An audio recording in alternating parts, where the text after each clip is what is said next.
ఇది చూసినట్లయితే సోలార్ సామర్థ్యంలో కూడా 3645% వృద్ధి చెందిందని చెప్పేసి అనవచ్చు. ఎందుకంటే ఈ సోలార్ ప్రాజెక్టు తేవడం వల్ల ప్రతి ఒక్కరికి కూడా విద్యుత్ వల్ల బకాయిలు విద్యుత్ బిల్లులు కట్టేటువంటి సమస్య నుండి వాళ్ళు బయటపడే ఒక ఆలోచనతోటి సౌరశక్తిని కూడా ప్రతి ఒక్కరికి సోలార్ సిస్టమ్ని ఉపయోగించుకోవాలని చెప్పేసి కూడా PM నరేంద్ర మోదీ ఆధ్వర్యంలోనే ఇలాంటి కార్యక్రమాలు చాలా చేశాము అని అంటూ ఇక్కడ చూసినట్లయితే ఫోటో ఎగ్జిబిషన్స్ అయితే ఉంది.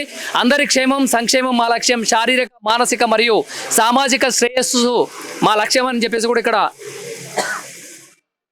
కొటేషన్ అయితే ఉంది. ఇది చూడొచ్చు మనం నగదుల బదిలీ కోసం చిన్న పరిశ్రమల వాళ్ళకు చిన్న పరిశ్రమల వాళ్ళకు కూడా ముద్రా లోన్ అని ఎన్నో చేస్తా ఉన్నాడు. ఇప్పుడు ఇటువంటి అన్ని చేస్తా ఉంటే ఇక మళ్ళీ వీళ్ళు బురద దళితందుకు కాంగ్రెస్ గవర్నమెంట్ వాళ్ళు ఇప్పుడు కాంగ్రెస్ వాళ్ళు పెద్ద ఎంపీలు కాంగ్రెస్ ఎంపీలు ప్రచారం చేస్తా ఉన్నారు. భారతదేశం నుంచి వెళ్ళి అమెరికా పోయి అమెరికాలో కాంగ్రెస్ వాళ్ళ పేర్లు మీకు తెలుసు. వాళ్ళందరూ మోడీ గారు బాగా చేస్తా ఉన్నారు. మొన్న పహల్గామ్లో జరిగిన దాని మీద పాకిస్తాన్ మీద మంచిగా చేసిండు. బీద ప్రజలు వెళ్ళిపోకుండా వాళ్ళ ఉగ్రవాదులను చంపేసేందుకు చేసిండు. ఇది మన చూడండి 33% మహిళా రిజర్వేషన్ అసెంబ్లీలో మహిళలు 33% ఎమ్మెల్యేలు అవుతారు.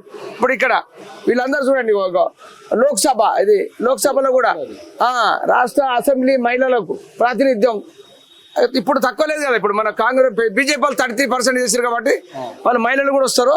ఇప్పుడు మహిళలే మన భారతదేశంలో FDIలు చూడండి 323 బిలియన్ అమెరికన్ డాలర్లు.